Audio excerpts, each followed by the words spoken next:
Теңдеулер жүйесін шешіңіз. Түбірдің астында x азайтылған түбірдің астында y тең 10, түбірдің астында x азайтылған түбірдің астында y тең 20 дейді.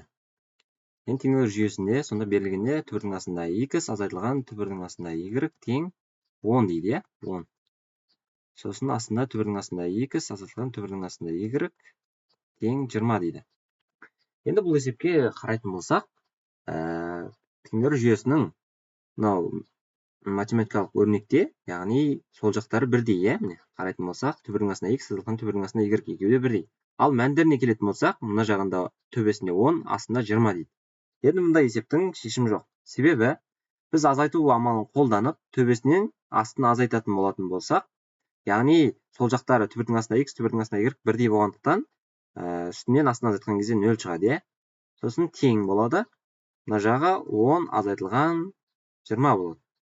Енді 0 тең минус 10 деген жауап шығады. Енді бұндай өрнектің яғни мағынасыз екенін білеміз. Бұндай өрнектің ешқандай шешімі жоқ. Яғни шешімі жоқ болады.